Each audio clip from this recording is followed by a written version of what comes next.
Eu nunca tive vocação para ser princesa de família. O trono e a coroa ficaram sempre reservados para o meu irmão querido, o menino prodígio que, segundo minha mãe, nasceu praticamente iluminando a sala de parto. Já eu fui catalogada como a erro de impressão. Bastava abrir a boca que alguém já vinha me corrigir, revirar os olhos ou suspirar como quem pensa lá vem ela de novo.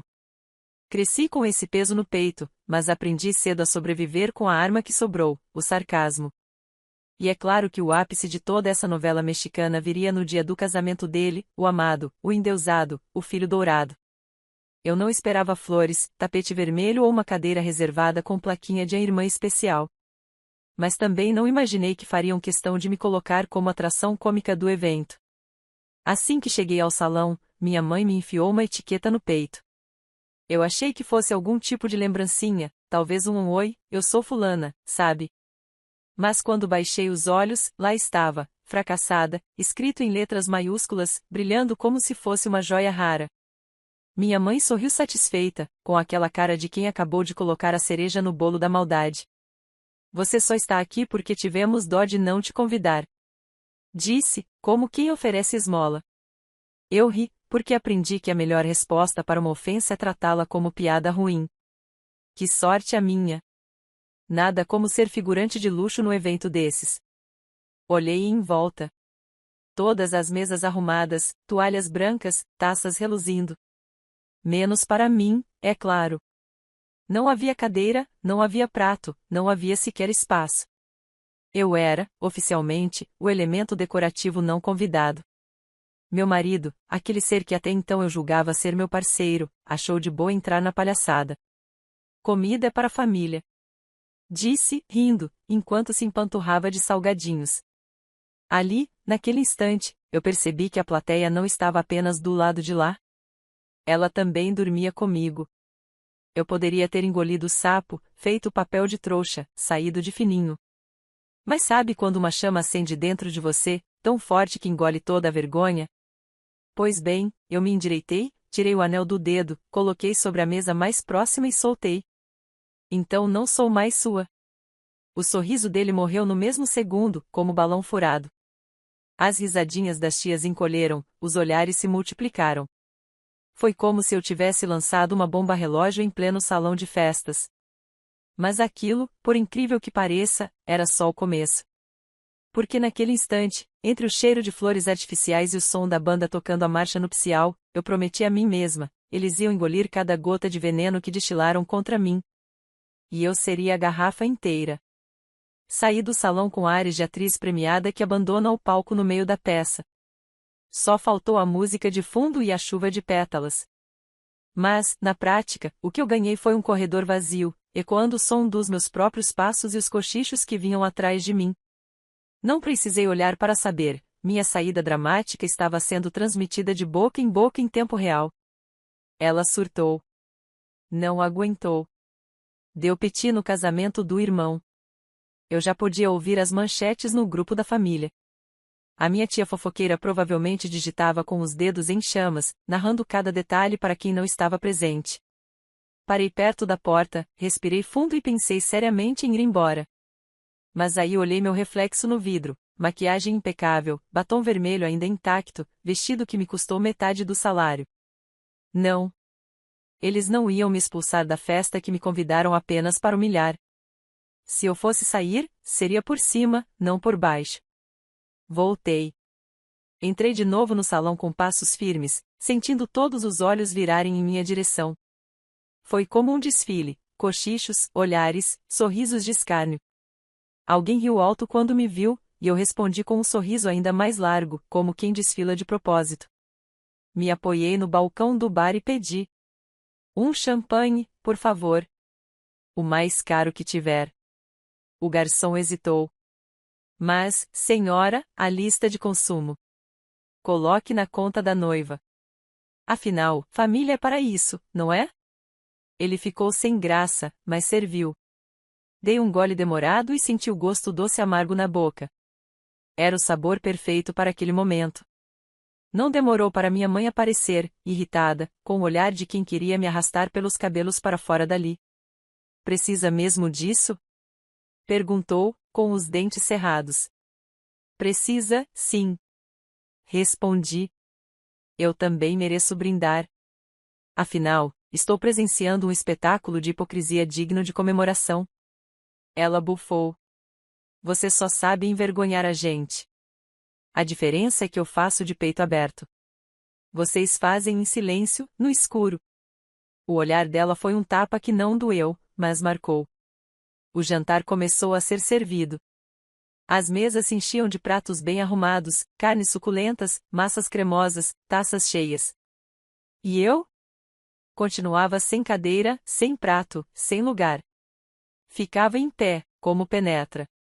Uma prima, já com 2 taças de vinho no sangue, resolveu se aproximar. Poxa, que situação, hein? Disse, com aquele falso tom de pena. É, prima. Situação mesmo. Pena que o buffet não serve veneno. Ia cair bem no cardápio de hoje. Ela regalou os olhos e se afastou. Pequenas vitórias me alimentavam. Enquanto isso, meu ex, sim, a partir dali já o chamava mentalmente de ex, comia como se fosse a última refeição da vida. Ria alto, conversava com a madrinha que havia acabado de puxar para dançar, e não fazia questão nenhuma de esconder. O espetáculo tinha plateia garantida, e eu era o alvo cativo. Mas eu não ia chorar. Não na frente deles. Depois do jantar, veio o discurso dos padrinhos. Um por um, subiam ao microfone para enaltecer meu irmão. O orgulho da família, o exemplo, o motivo de inspiração. Até parece que ele havia inventado a cura do câncer em vez de apenas ter arranjado um casamento caro. Quando terminou, alguém, não sei se por acidente ou provocação, colocou o microfone na minha mão. O salão inteiro silenciou. Os olhares se fixaram em mim como refletores. Eu poderia ter agradecido, feito um discurso neutro. Mas neutralidade nunca foi meu forte. Peguei o microfone com calma, respirei fundo e disse: eu gostaria de agradecer pela oportunidade de estar aqui. Afinal, não é todo dia que você é convidada para uma festa em que é chamada de a fracassada pela própria família.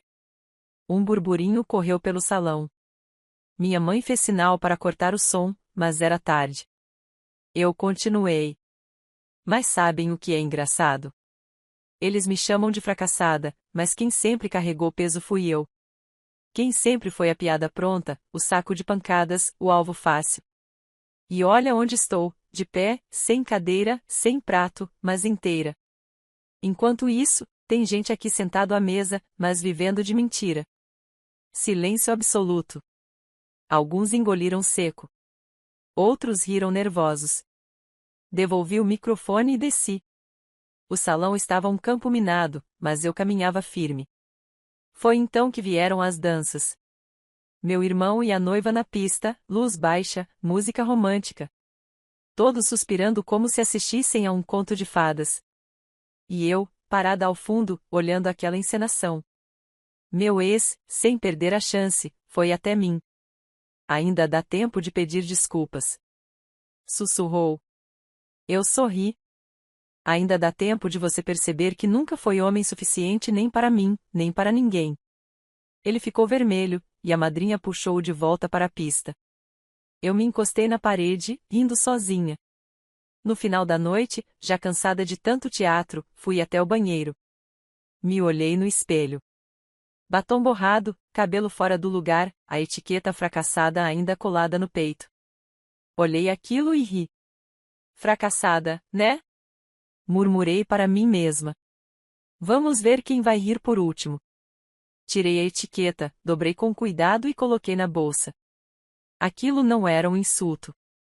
Era uma lembrança. Um lembrete do que eu precisava fazer. Porque a vingança não é servida quente, nem fria. É servida quando dói mais. E eu já estava afiando as facas. No dia seguinte ao casamento, acordei com a sensação de ter sobrevivido a um terremoto. A diferença é que, em vez de prédios caídos, havia áudios de WhatsApp pingando no meu celular sem parar. A família não perde tempo. Abri o primeiro grupo e lá estava, minha tia, a mesma que nunca perde uma fofoca, narrando com riqueza de detalhes como eu estraguei a festa. O áudio tinha até entonação teatral. Gente, vocês não vão acreditar. Ela levantou no meio da pista, tirou o anel, falou que não era mais esposa, na frente de todo mundo. Pausa dramática, eu fiquei sem chão. Sem chão nada, ela deve ter ficado foi de joelhos agradecendo por ter tanto material para espalhar. Logo em seguida, mensagens escritas. Que vergonha! Coitado do seu irmão, justo no dia dele. Você precisa de tratamento. Sorri. Porque se tem uma coisa que me diverte é ver como a família finge preocupação enquanto saboreia cada gota da minha humilhação. É quase poético, eles se alimentam do meu vexame como se fosse banquete. Meu telefone tocou. Era minha mãe.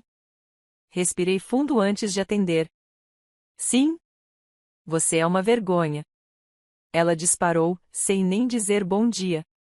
Olha só, mãe, até combinou com a etiqueta. Quer que eu enquadre? Silêncio do outro lado. Eu quase podia vê-la bufando. Você estragou o casamento do seu irmão. Todo mundo só fala disso. Que bom, né?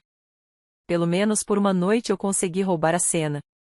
Ele que sempre quis todos os holofotes, dividiu um pouquinho comigo. Ela não riu. Eu ri sozinha. E desliguei. No trabalho, a história já tinha corrido. Não sei quem da família achou de bom tom enviar vídeos da minha cena com o anel. O vídeo circulava com títulos diferentes: a noiva foi humilhada, irmã surta no casamento, esposa abandona marido em festa chique. Colegas me olhavam com aquele misto de curiosidade e pena. Uma delas, que mal falava comigo, apareceu na minha mesa só para dizer: Força, viu? Isso vai passar. Olhei para ela e respondi: Vai passar, sim. Vai passar por cima da cara de quem acha que eu vou me calar. Ela nunca mais falou comigo. À noite, quem apareceu foi meu ex, bateu na porta como se nada tivesse acontecido, ainda com o terno amarrotado do casamento. Precisamos conversar. Conversar é para quem tem respeito. Você tem fome. Vai procurar a madrinha. Ele suspirou, tentando posar de vítima. Você me expôs na frente de todos. Expor? Eu só retirei meu anel. Quem se expôs foi você, que não conseguiu esperar nem a sobremesa para dançar agarrado com outra. Ele ficou vermelho, gesticulou, mas não achou argumento. Só soltou. Você vai se arrepender. Tomara. Respondi. Porque arrependimento ocupa espaço, e eu já estou cansada de guardar rancor. Fechei a porta na cara dele. Os dias seguintes foram uma maratona de perseguições veladas. Minha mãe não perdia a oportunidade de me ligar para aconselhar. Meu irmão, por meio da esposa, espalhava histórias de como eu sempre fui invejosa, como tentei roubar o brilho dele. E os parentes se revezavam em mensagens disfarçadas de preocupação. Você precisa de ajuda. Não é saudável viver de amargura. Pensa no seu futuro. Eu respondi a todas com ironia. Ajuda? Quero, sim. Uma mala grande para carregar os egos inflados de vocês. Amargura? Só se for no café. Eu prefiro doce. Meu futuro? Estou escrevendo ele agora, obrigada. Eles odiavam. Eu adorava. Mas as humilhações públicas não pararam por aí. No domingo seguinte, houve o almoço na casa da minha mãe. Fui, porque gosto de ver o inimigo no habitat natural. Quando cheguei, surpresa, havia um cartaz na parede com fotos do casamento. Todos sorridentes, abraçados, felizes. Menos eu. Fui cortada das fotos como se fosse intrusa. Olhei aquilo e gargalhei. Ficou ótimo. Finalmente consegui o corpo que sempre quis, invisível. Meu irmão apareceu com um prato de churrasco na mão. Você não devia ter vindo. E você devia estar na lua de mel. Mas está aqui, disputando o pedaço de carne. Cada um escolhe sua miséria. Ele revirou os olhos e foi embora. Naquele almoço, aconteceu algo ainda mais revelador. Enquanto todos se serviam, minha mãe fez questão de repetir a frase. Comida é para a família. Todos riram. Todos, menos eu. E ali percebi que a frase tinha virado piada interna. Meu ex estava presente, sentado como se nada tivesse acontecido, mastigando com prazer. E eu, de novo, sem lugar à mesa. Mas não chorei. Peguei um copo de refrigerante, ergui e disse em voz alta: brindemos, então. A família. Essa instituição maravilhosa que transforma sangue em veneno e risada em navalha. Alguns engasgaram. Minha mãe mandou que eu fosse embora. Eu fui, mas saí rindo. Naquela noite, deitada sozinha, fiquei lembrando de cada detalhe. Do anel sobre a mesa, da etiqueta fracassada, dos olhares, dos cochichos, das fotos cortadas. E percebi algo que me deu força: eles tinham me dado, de graça, todas as ferramentas para minha vingança. Eu não precisava inventar nada. Bastava devolver cada golpe com precisão. Sorri no escuro. Porque se o casamento foi o palco da minha humilhação, o futuro seria o palco do meu espetáculo. E eu já estava escrevendo o roteiro. Depois do almoço fatídico na casa da minha mãe, saí decidida a nunca mais voltar àquela mesa de chacota. Mas é curioso como os humilhadores gostam de repetir o espetáculo: quanto mais te veem ferida, mais querem te cutucar.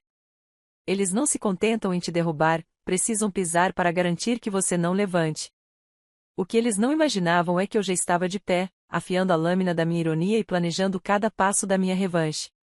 Na segunda-feira, fui trabalhar como se nada tivesse acontecido.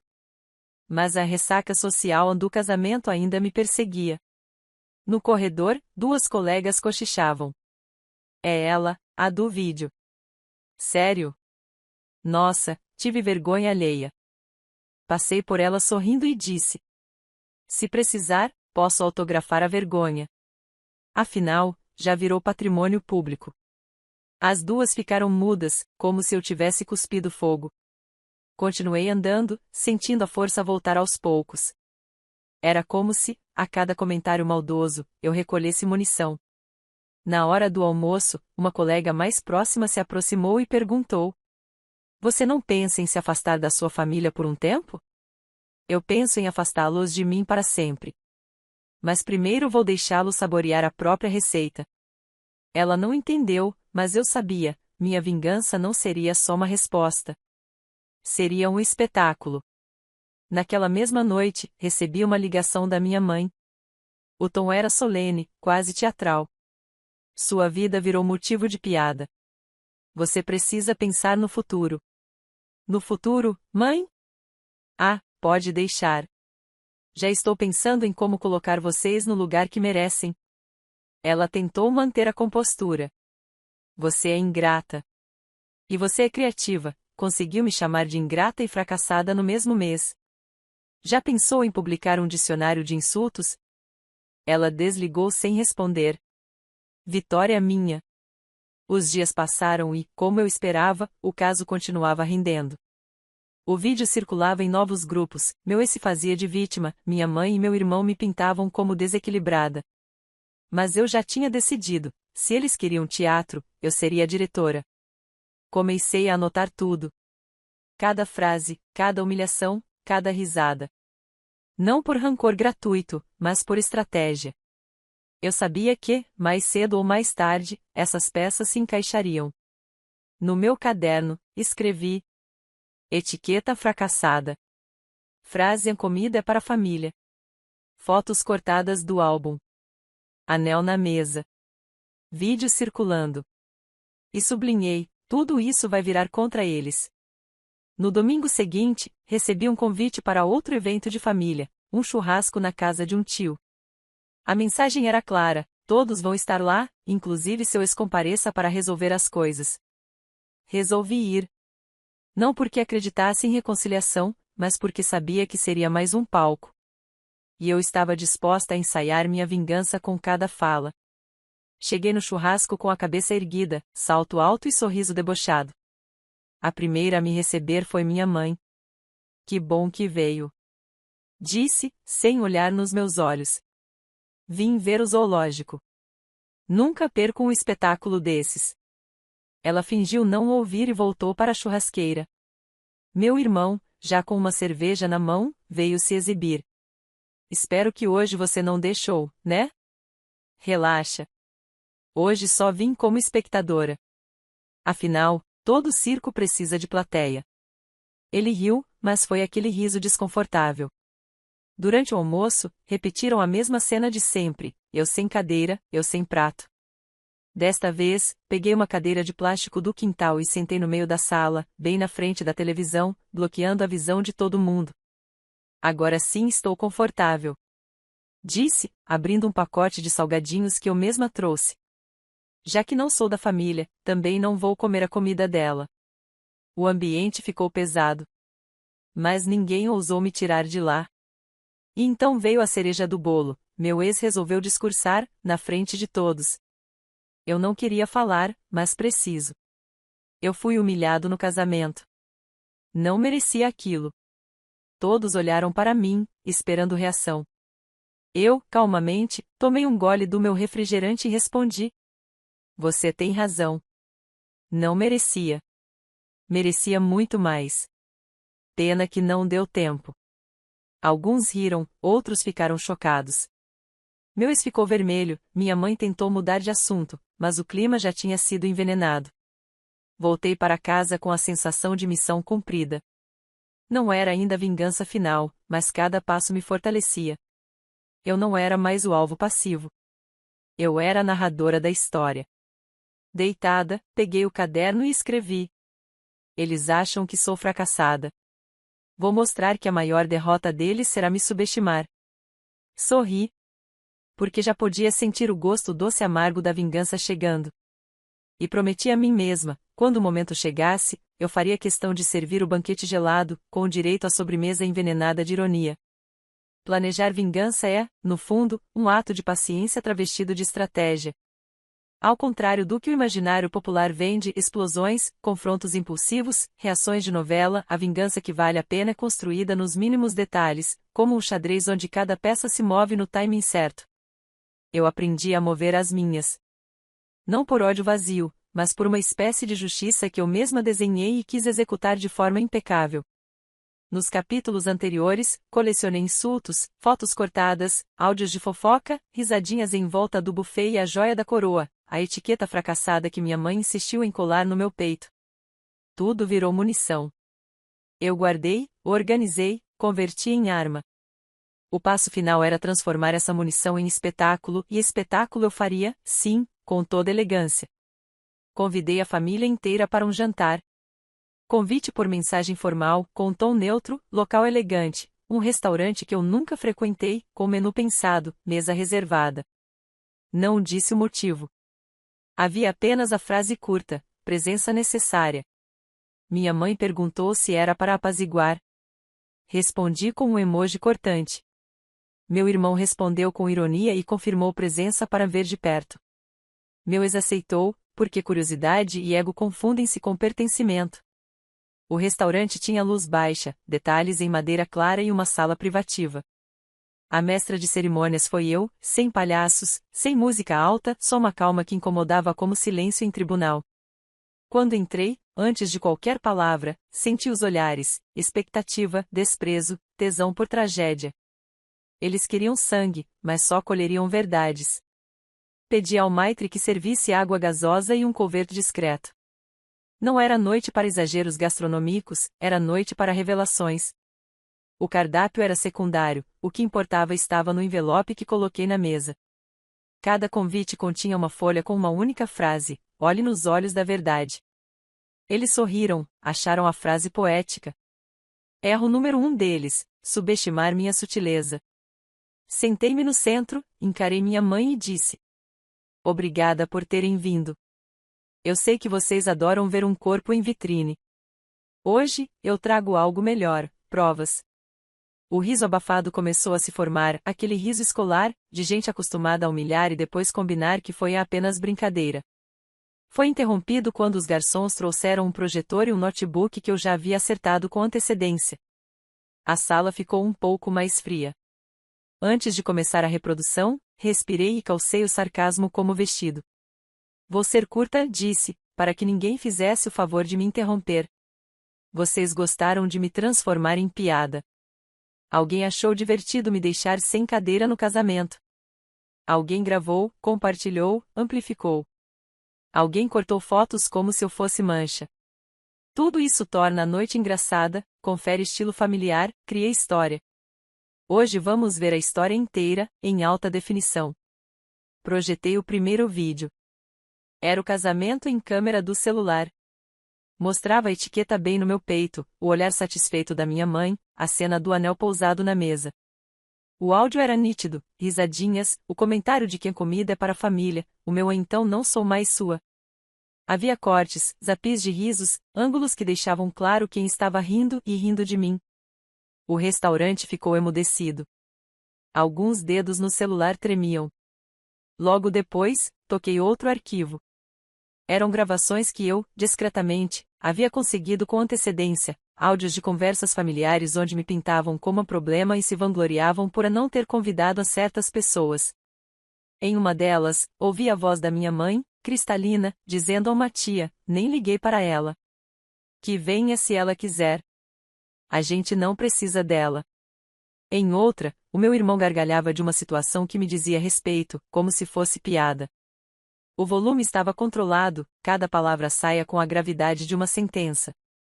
Eu não estava buscando humilhação gratuita.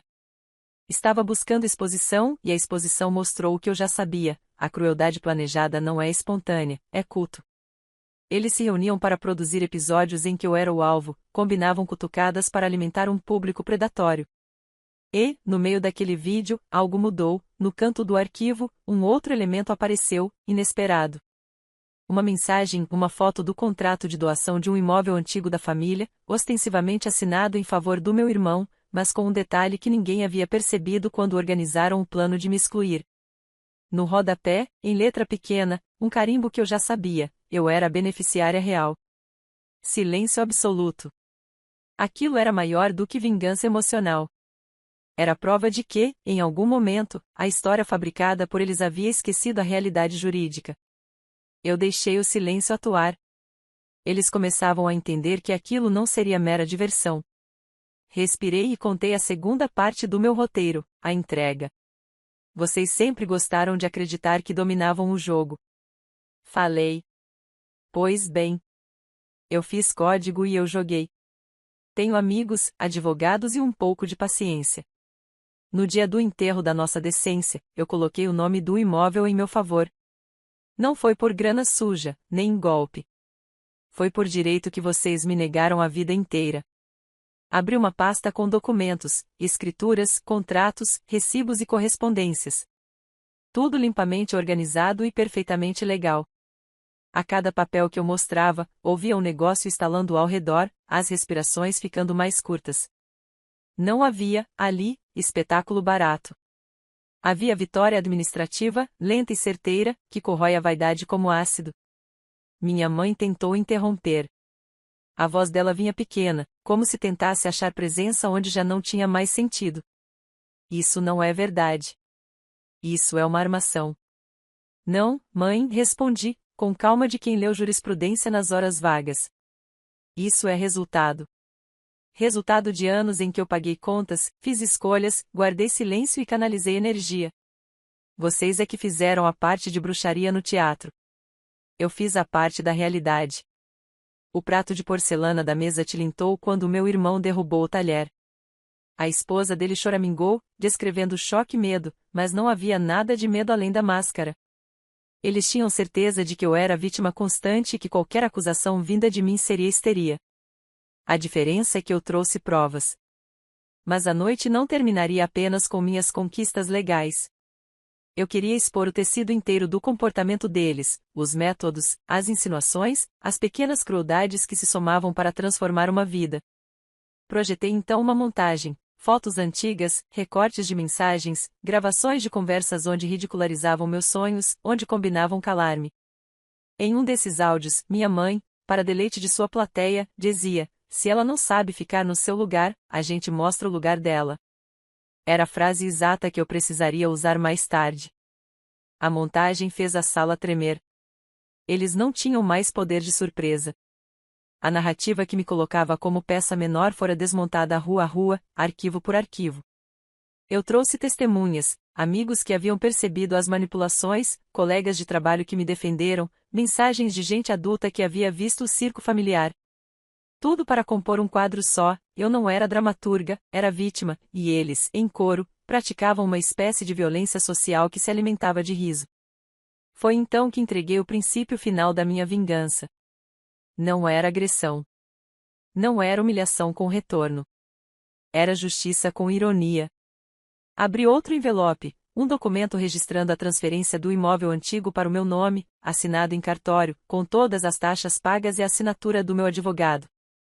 Ao lado, a prova de que, no último ato, quando acharam que poderiam bradar comida para a família, eles haviam se privado de olhar para o que realmente importava, os passos legais que eu tomava nos bastidores. Minha mãe ficou pálida. Meu irmão não sabia mais para onde olhar. O ex deu um passo para frente, avaliando possibilidades, mas já era tarde. A cada página, eu via a ruína da aura deles, a convicção de superioridade que se desmontava de forma burocrática, quase cômica. Então, disse eu, erguendo uma taça que havia pedido ao maitre, se comida é para a família, então a casa também. Mas parece que a cozinha agora tem dona nova. Ninguém teve sequer a coragem de rir. O derradeiro movimento foi simbólico e frio. Pedi que o maitre trouxesse uma caixa com uma aliança. Não a aliança de casamento, essa eu já tinha devolvido no salão. Era uma chave em uma caixinha, gravada com um pequeno detalhe, o endereço do imóvel. Abri a caixa em frente à mesa. Entreguei a chave à minha mãe, com a calma de quem devolve um objeto sem valor sentimental que foi cedido por descuido. Aqui, falei. Esta é a chave da sua soberba. Você pode usá-la para abrir a porta que sempre esteve fechada no coração de vocês, o da humildade. Ou podem guardar como lembrança do tempo em que usavam gente como escada. A escolha é toda de vocês. Minha mãe segurou a chave como se fosse objeto cortante. Seus dedos tremeram. Então, num gesto que foi mais humano do que esperavam, ela largou a caixa e levantou-se. Havia em seus olhos uma mistura de raiva e um pânico patético, raiva porque a vitrine havia caído, pânico porque o palco estava vazio. Ela saiu sem dizer palavra. Meu irmão a seguiu. Ficaram os convidados, de boca aberta, tentando entender como aquilo tudo acontecerá sem alarde, no entanto, com efeito devastador. A repercussão foi imediata e previsível. Eles correram para consertar imagens, enviaram mensagens justificando, telefonaram para pessoas pedindo apoio. Alguns parentes tentaram minimizar. Mas a verdade tem esse efeito ingrato, ela espalha enquanto a mentira trabalha no escuro. E a verdade que eu trouxe era difícil de rebater. Não era um ataque emocional. Era documento, gravação, testemunho. Os dias seguintes foram um desfile de tentativas vazias de reconciliação. Mensagens pedindo calma, promessas de mudança, desculpas protocolares. Eu respondi com a mesma frieza com que tivera todo cuidado, firmeza e objetividade. Retirei a etiqueta que sempre me lembrará de onde vinha o veneno e a guardei no envelope rotulado com a palavra arquivo. Não joguei fora. A memória serve como ferramenta, não como foice. Alguns lhes pediram clemência. Eu dei o que tinha, oportunidade para ver que a vida segue melhor quando a gente não vive à custa do outro. Mas não dei perdão de graça. Vingança, no meu plano, não é destruir, é reconstruir-se enquanto se desmonta a falsa narrativa da família. Eu havia tirado deles a alegria de me humilhar e, em troca, deixei-lhes o peso do reconhecimento público do que fizeram. Isso dói mais do que qualquer repreensão em segredo. Depois de tudo, voltei para minha casa. Senti algo que estava abafado há anos, leveza. Não porque meu coração fosse isso ou aquilo, leveza porque retirei do mundo a necessidade de esconder minha própria integridade. Ao ver a casa que agora me pertencia, pequena, talvez para os padrões deles, mas minha, senti que o ato jurídico tinha reverberado em algo humano, eu me havia dado a chance de existir sem a vigilância familiar. Não era vingança por riqueza, era vingança por liberdade. Na janela da sala lembro de olhar para a rua e pensar em quantas famílias constroem suas histórias sobre o erro alheio. A nossa, por muitos anos, foi um livro cujo capítulo principal foi me tornar piada. Rasguei as páginas com paciência, substituí capítulos, escrevi um final que não precisava virar espetáculo para que fosse eficaz. No dia em que instalei a fechadura nova e coloquei a placa com o número gravado, senti um sorriso se formar nos cantos da boca. Não era maldade. Era satisfação contida. A derrota deles não me aquietava, a vitória minha, sim. Eu podia finalmente dormir sabendo que, se alguém quisesse me transformar em alvo, eu tinha armas, documentos, amigos e, principalmente, o próprio tempo a meu favor. Algumas semanas depois, cruzamos na rua. Minha mãe me olhou e, pela primeira vez em anos, não disse nada. Meu irmão tentou disfarçar com um aceno seco. O ex passou de carro e diminuiu a velocidade, o olhar preso na janela. As reações deles me importaram pouco. Eu tinha conseguido o que queria, não era mais uma figurante. E isso, para quem viveu sendo pautada, é uma vitória que não cabe num aplauso. Almocei com amigas. Rimos alto. Peguei o telefone e escrevi para um advogado que me ajudou a organizar os documentos finais. Paguei com o meu trabalho, com o meu esforço. Nenhum golpe, nenhuma manobra desonesta. Apenas aplicação de inteligência onde antes me tinham ensinado a aceitar. Sei que, em muitas narrativas, a vingança termina com ruína irreversível do outro, cenas de humilhação pública e uma catarse coletiva. A minha vingança foi outra coisa, foi reposicionar minha vida para não depender mais da aprovação de quem, por convicção, preferiu me ver pequena. Tirei a máscara deles e coloquei sobre a mesa a única coisa que realmente importa, a verdade. E a verdade, quando ganha documentos, é capaz de dissolver sorrisos treinados.